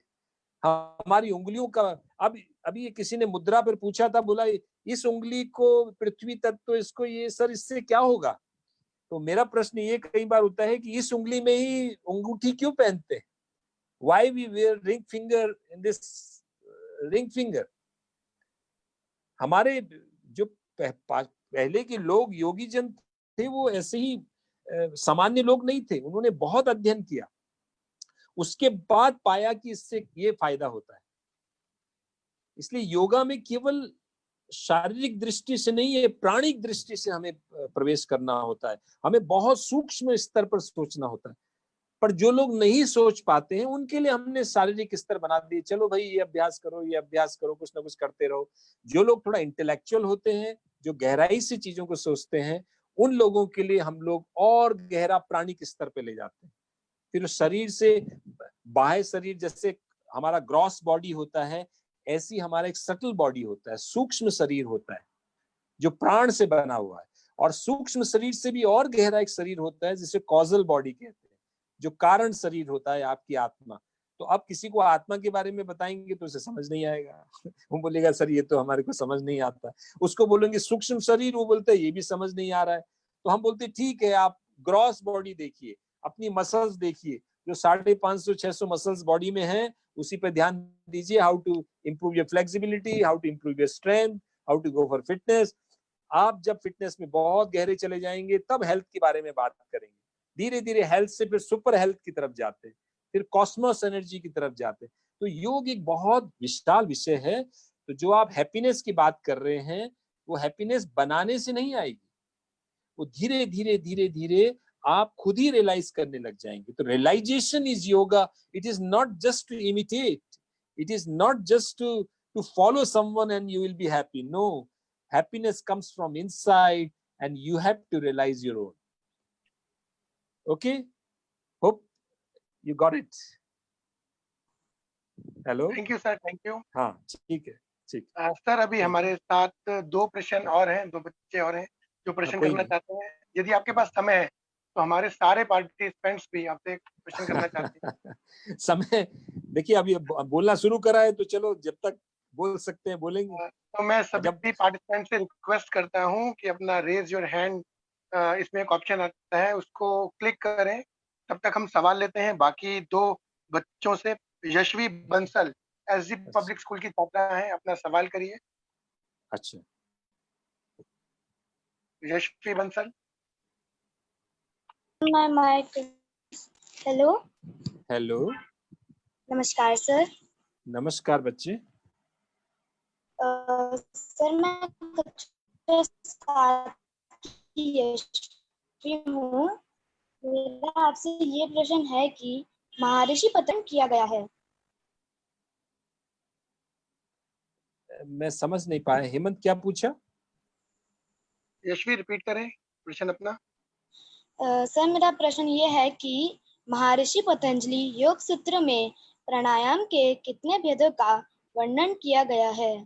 अच्छा अच्छा, बहुत अच्छा प्रश्न है ये तो। बड़ा, आप लोग इतनी छोटी क्लास में पतंजलि योग सूत्र में क्यों चले गए? ये देखो, पतंजलि एक बहुत बड़े सिद्ध पुरुष हुए हैं और फिलोसफर हुए हैं योग के। उन्होंने बड़ा सरल तरीके से प्राण को समझाया है। उन्होंने कहा है कि तस्मिन सति श्वास गतिर विच्छेद, इसके बारे में कि किस प्रकार से श्वास को रोक करके हम कैसे उसको नियंत्रित कर पाए। बहुत ही सभ्य और सरल तरीके से एक सामान्य सा व्यक्ति भी कर सकता है। तो 4 प्रकार बताए हैं पतंजलि ने। तुमने प्रश्न थोड़ा वैसा पूछा है, कठिन प्रश्न है, क्योंकि पतंजलि से लोग पूछते नहीं है, पर फिर भी है बहुत सरल। 4 प्रकार के होते हैं। पहला प्राणायाम उन्होंने कहा है कि सांस को अंदर लो और रोक लो, ठीक है। दूसरा प्रश्न है, दूसरा है इसका टाइप कि सांस को बाहर छोड़ दो और रोक लो। एक तो अंदर रोक लेना और एक बाहर रोक लेना, 2 तरह से रोकना हो गया। अब तीसरा रोकना उन्होंने कहा है कि बीच में जहां इच्छा करे वहां रोक लो। और चौथा उन्होंने कहा है कि एक समय आता है जब श्वास स्वतः ही रुक जाती है, उसको चतुर्थ प्राणायाम कहा है। तो 4 प्रकार के प्राणायाम का पतंजलि ने वर्णन किया है। इन चारों में से 3 का तो अभ्यास हम करते हैं, चौथा इज लाइक ए रिजल्ट। आप 4 जब 3 तरह से अच्छा करने लग जाएंगे तो चौथा अपने आप ही अपने होने लग जाता है। जब आपको सांस रोकने की जरूरत नहीं पड़ती है, वो स्वतः ही धीरे धीरे अपने आप ही रुक जाती है। रुक जाने का मतलब पूर्ण रूप से नहीं रुक जाती है, वो धीरे धीरे रुकती है और फिर चलती है, पर आपको पता नहीं चलता कि आप सांस ले रहे हो कि नहीं ले रहे हो। बहुत ऊंची अवस्था है ये, सिद्धों की अवस्था है। जो सिद्ध पुरुष होते हैं, जो बहुत ऊंचे लेवल के, जैसे साईं बाबा हो गए, नीम करोली बाबा हो गए, रामकृष्ण परमहंस जैसे जो बहुत ही ऊंचे अवस्था के लोग हैं, वो इस अवस्था को प्राप्त होते हैं जिसमें वो सांस ले रहे हैं कि नहीं ले रहे हैं उनको भी खुद पता नहीं चलता है। तो ये चतुर्थ है। तो पतंजलि ने 4 प्राणायाम का वर्णन किया है। मुझे लगता है आपके लिए इतना काफी होगा। धन्यवाद। Thank you sir. सर अगला सवाल है नवृति शर्मा जी का। मैम प्लीज अपना सवाल करिए। Hello sir, good evening. Good evening ma'am, good evening. Sir मेरा क्वेश्चन है, हम आजकल जिस लाइफस्टाइल में हैं उसमें हर वर्ण के लोग, चाहे बच्चे हैं, चाहे बड़े हैं, चाहे बूढ़े हैं, सुख दुख का अनुभूति सबको होता है। बहुत अच्छा। और हम कुछ भी अचीव कर लें, बट हमें वो अनुभूति से हम दूर नहीं हो सकते, हम हर चीज बाहर ही ढूंढते हैं। तो योग करने से हमें फिजिकल हेल्थ की अचीवमेंट भी हो जाती है। मेडिटेशन करते हैं तो अगर इस लाइफस्टाइल में हमें वो थोड़े क्षणों का जो वो आराम मिलता है वो भी मिलता है, पर हम इसको इस लाइफस्टाइल में रह के वो अचीवमेंट कैसे कर सके जो एक्चुअली योग का एम है? हाँ, आपने बहुत अच्छा प्रश्न पूछा, थोड़ा मैच्योर्ड प्रश्न है। इसके लिए देखिए अभ्यास बहुत चाहिए होगा। ये बच्चों का प्रश्न नहीं हो सकता है, आपसे ही उम्मीद की जा सकती है कि आप जैसे लोग ही पूछें। देखिए इसके लिए क्या है, आपको ढूंढना पड़ेगा। सुख और दुख ये दोनों चीजें एक ही सिक्के के 2 पहलू हैं, the 2 side of the coin. आप जो खुश है वो कल दुखी भी हो सकता है, और जो दुखी है वो सुखी भी हो सकता है। तो जो सुखी है ऐसा ना सोचे कि वो हमेशा सुखी रहेगा। तो सुख का मतलब है कि दुख पीछे जुड़ा हुआ है उसके, और जो दुखी है उसके पीछे सुख जुड़ा हुआ है। तो it's just 2 sides of the coin. But there is another word which is called anand. तो आनंद सुख नहीं है। तो हमें थोड़ा ये देखना होगा कि what is the difference between Anand and सुख। देखिए दुख और सुख हमारी इंद्रियों से जुड़े हैं, हमारी जो सेंसेस है ना। जब भी आपको अच्छा दिखता है, अच्छा सुनने में आता है, अच्छा स्वाद लेते हैं, अच्छा स्पर्श करते हैं, तो आपको अच्छा लगता है, आप खुश होते हो।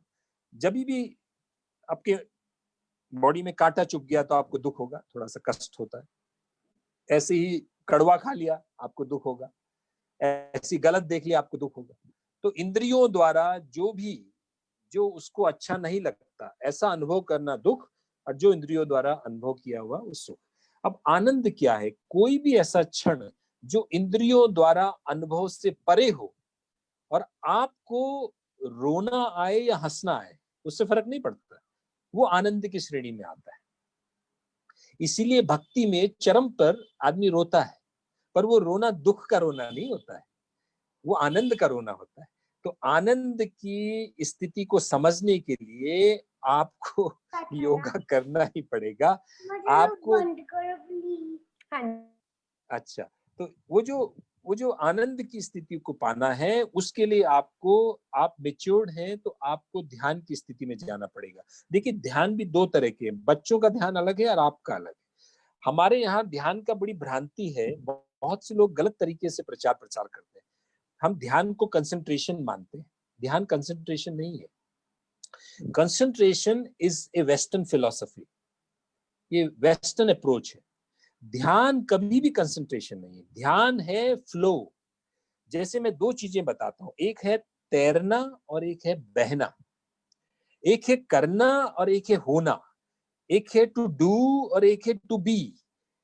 तो ध्यान का मतलब है to be, not to do. जब तक आप करते रहोगे वो ध्यान हो ही नहीं सकता। When you are trying to do something, it means you are preoccupied. And once you become preoccupied, you can't do meditation anymore. You are still struggling to do something, but that is not meditation. Small kids can do that because they are not matured enough, तो उनको धीरे धीरे exercises वगैरह हम करवा दें। But आप जैसे matured लोगों के लिए बेहतर है कि you try to be in flow। जैसे स्विमिंग करते हैं हम लोग, to swim and to float, दोनों में फर्क होता है। फ्लोटिंग होता है effortless swimming, and swimming होता है when you put effort in, दोनों में बहुत फर्क है। इसीलिए योग is flow, योग is to float, योग is to be, योग is to be in Anand, not to search for सुख। ये चीज समझ जाइए। तो ध्यान को कुछ देखिए कहने के लिए तो बड़ा सरल है, आंख बंद कर लीजिए बैठ जाइए, तो इतना सरल नहीं है, बट आपको होना होता है। जैसे ही आप उस अवस्था में आ जाते हैं, you once you're in trance, when no one is disturbing you, don't do anything, just be in that state, that's all, but be aware, be जागरूक, वो जरूरी होता है। अगर आप अवेयर नहीं हुए, जागरूक नहीं हुए, तो उसका मतलब नहीं बैठा।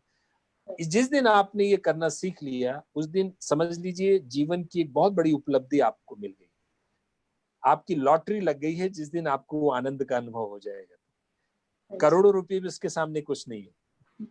लोग बोलते हैं कि हमसे ले लो जितना लेना है, हम बहुत पैसा है, पर हमको वो अनुभूति, वो आनंद की अनुभूति कैसे आती है? वो है ही हमारे पास है, हम लोगों ने अज्ञानतावश उसको छोड़ दिया। हम लोग विचारों में ही खोए रहते। जिस दिन वो विचार आपसे अलग हुए, आपका माइंड थोड़ा एम्प्टी हुआ, आप अपने अस्तित्व को, अपने आप को पहचान पाए। यही पतंजलि ने अपने योग सूत्र में कहा है, तदा दृष्टु स्वरूप अवस्थानम, बोलते दृष्टा जो आप खुद हैं अपने स्वरूप में अवस्थित हो जाते हैं।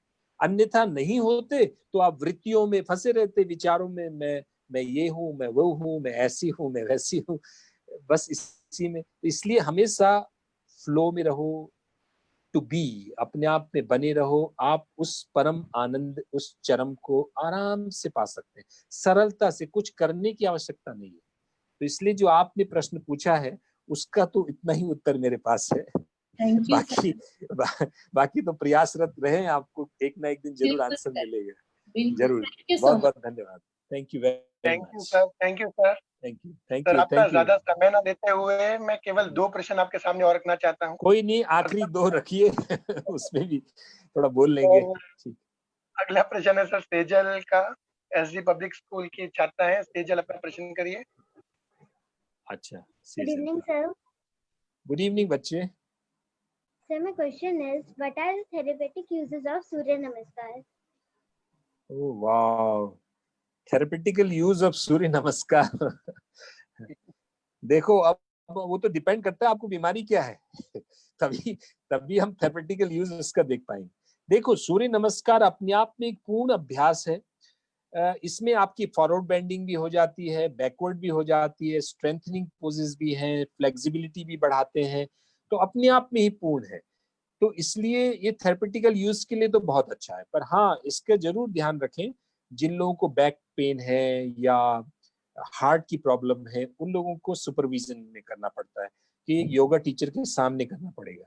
वो खुद अभ्यास नहीं कर सकते, उससे नुकसान हो सकता है।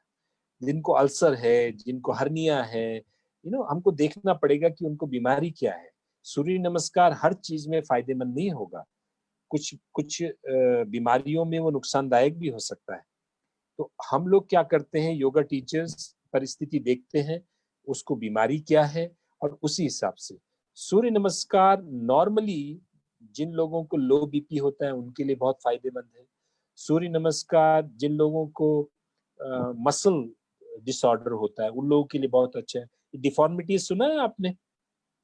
Kyphosis, scoliosis, flat back, round neck, इस तरह की राउंड शोल्डर्स, फ्लैट फुट, ये डिफॉर्मिटीज होती है बॉडी की। तो कोई भी डिफॉर्मिटीज, स्कोलियोसिस हो गया, एक कंधा नीचे एक ऊपर हो गया, सूर्य नमस्कार बहुत फायदेमंद है उनके लिए। जिनको स्पॉन्डिलाइट, ये गर्दन का दर्द रहता है, उन लोगों के लिए बहुत फायदेमंद है सूर्य नमस्कार है। पर डिपेंड करता है कि आपको गर्दन को ज्यादा नीचे नहीं झुकाना है। जिन लोगों को मसल डिसऑर्डर, जैसे मैंने बताया, मसल वीक रहती है, शोल्डर स्ट्रेंथ नहीं है, उन लोगों के लिए बहुत अच्छा है। जिनकी स्टिफनेस होती है, बैक में स्टिफ बैक है, उन लोगों के लिए बहुत अच्छा होता है। जिनको इंडाइजेशन की, कब्ज की शिकायत होती है, उनके लिए बहुत अच्छा है। तो ऐसे करके बहुत सारे प्रश्न बनते हैं और उसके उत्तर भी मिलते हैं। बट थेरेपेटिकल यूज के लिए हम डायरेक्टली नहीं बोलते हैं, क्योंकि हम बोलेंगे कि अच्छा है, तो बीमार किस तरह की बीमारी लिए हुए है उसके लिए योगा टीचर को बताना जरूरी होता है कि मुझे ये बीमारी है, उसके लिए कौन सा आसन ठीक रहेगा। तो सूर्य नमस्कार अपने आप में बहुत फायदेमंद है, बट थेरेपेटिकल यूजेस का भी है, बशर्ते है कि आपको सुपरविजन में करना पड़ेगा, तभी सभी आसनों के फायदे मिल पाते हैं। Thank you sir. अंतिम प्रश्न मैं लूंगा। बहुत बहुत धन्यवाद। चौधरी जी प्लीज अपना प्रश्न करिए।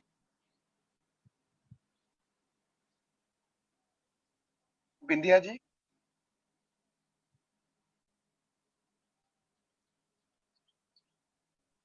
Namaste, sir. Namaste, namaste, Bindiya ji. Sir, it is such a pleasure listening to you. Thank you very much. And we've learned a lot. Thank you very much. Thank you. Thank you. And my question is totally separate from what all you were talking, because there's no point asking you something which you've already told us in your own ways. Yeah. So how is yoga and Mahabharata connected? Oh my God. I haven't read Mahabharata, Gita. I haven't read Bhagavad Gita as yet. But I mean, I happened to come across a few dialogues here and there that somehow Lord Krishna had told Arjuna a lot in Mahabharata about yoga. So I just want to know from you that how did he, because till the time I read it, it'll take a little bit of time for me to read. So I thought I'll ask you. No, I will request you to read, because whatever I will speak will not be your knowledge, it will just few information for you, but you have to convert this information. Yes, you study your own is always better, but yes, listening from others is not bad. First of all, you mentioned Mahabharata, but I think you are asking from Gita. Yeah, I'm asking Gita actually. Yeah, so both are different. Mahabharata is complete. It's a huge subtopic exactly. Story, epic. The Gita is different because Krishna, no doubt, Krishna के बारे में बोलना शुरू करेंगे तो पूरा दिन निकल जाएगा. Krishna was trying to explain Arjuna that your job, your work as a Kshatriya is to kill your enemy. Yeah. That is called Karma Yoga. That is called Karma Yoga. Because there are many types of yoga. I told you the Bhakti Yoga, Karma Yoga, Hatha Yoga, So he was a Kshatriya, one of the warrior. So he said, you are not a Hatha Yogi. If you are a Hatha Yogi, I will ask you to not to go for fight. Better to go back, because you are a Hatha Yogi. But he said, you are not a Hatha Yogi. You're not even a Jnani Yogi. You don't have a knowledge. You just want to fight with someone. He was not knowledgeable. Arjun was not knowledgeable. He was a good warrior. Yeah. So not a Jnani Yogi. Thus, Jnani Yogi like Vivekananda, he was a Jnani Yogi. So then the third one is like he was not a Bhakti Yogi even. So Krishna says, you're not a Bhakti Yogi, you're not a Jnani Yogi, you're not a Hatha Yogi, but you are just a Karma Yogi. And your karma, your Kshatriya karma, ask you to kill your enemy. If you don't do this, you will feel guilty inside. All right. So that is the only thing you are doing which you have to do. And exactly. That's because Kshatriya job is to involve in war. Exactly. Do something. Either you kill something and you killed by something. Without getting involved. Someone will kill you. Yeah. So in both ways. So Arjun, he understands that. He knows that Arjun cannot do other yogas. He's made made for this karma yoga only. So he said, better to kill all these enemies and die yourself. Nothing wrong in that. So this is what the education by Krishna. Krishna was not keen to force him to do fight. His intention was not that you just keep killing everyone. But he said, like, as a warrior, you don't have any other option. So better to kill. Otherwise, if you run from here, the whole earth you move around, you will keep on running then. You go to universe anywhere in any planet, you will keep on running. So your job is as a Kshatriya to follow your dharma, and your dharma is to kill your enemy. So this is what the Krishna was trying to explain Arjuna, and at last, thanks God, he managed, and he can agree to, okay, I will go for fight, no problem. So this is what Gita and but this is not at all related with this yoga. What we do, we follow non-violence, but Gita is on violence. Yoga, the first is ahimsa. The first discipline, that is yama, is called ahimsa, no killing.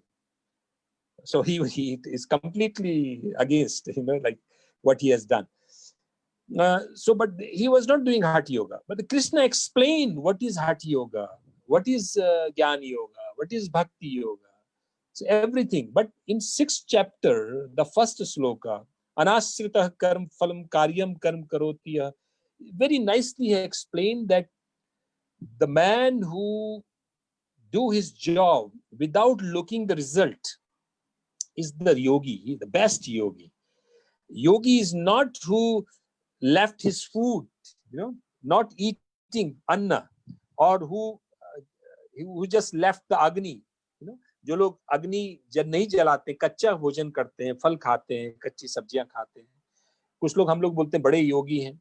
कुछ को बोलते हैं कि भाई इन्होंने तो अन्न ही छोड़ दिया, अन्न खाते ही नहीं है, फल और सब्जी, तो वो भी योगी हैं. तो कृष्ण कह रहे हैं कि अनाश्रितः कर्म फलम कर्म, जो कर्म के फल पर आश्रित नहीं होता है, who is not depend on the result of what he is doing, and he is much better, much higher yogi than those who left food, not eating food or anna, or not using fire. Much better. That person is much better than these. So somehow Krishna mentioned that don't see the result. If suppose they kill you, you will get the heaven. If you kill them, you will get this kingdom. So anyhow, you will be in safe side both ways. So, but this is what the philosophy is. How you consider Gita, it's up to you. But as per my explanation, what I understand Gita, realization is different thing. This is not my realization. This is my understanding. And understanding and realization both are different. So my understanding is Gita about whatever I explained to you, that Arjun was not having any other option. Otherwise, Krishna could explain him, better to move out from here. Battlefield is not your place. So this is what I think. So I hope you got your answer. Thank you very much, ma'am. Thank you. Hemant. Thank you, Dr. Tomar. Thank you very much. Tomar, it was an excellent session, and It's my pleasure, ma'am. You started with the teaching of the yoga, and then you have raised the level up to the our purpose of being in this world. Thank you, ma'am. It was a pleasure listening to you. Thank you, ma'am. Thank you. Understood one thing. I think all of our viewers and our students, they must have taken this lesson, that yoga is just not a simple exercise or asana. It is the complete harmony between your physical well-being, spiritual well-being, social well-being, and mental well-being. So if you are able to attain that perfect coherence, then you will achieve samdrishti. And if you are able to achieve that samdrishti, you are able to see everything in the with the balanced mind and in the light of the wisdom, then nothing will be difficult. So you will be able to enjoy this world, and you will also be able to attain other world. So thank you very much. Right. My pleasure, ma'am. My pleasure. And we have taken lots of time from you. We asked for 1 hour, but we have taken more than one and a half hour.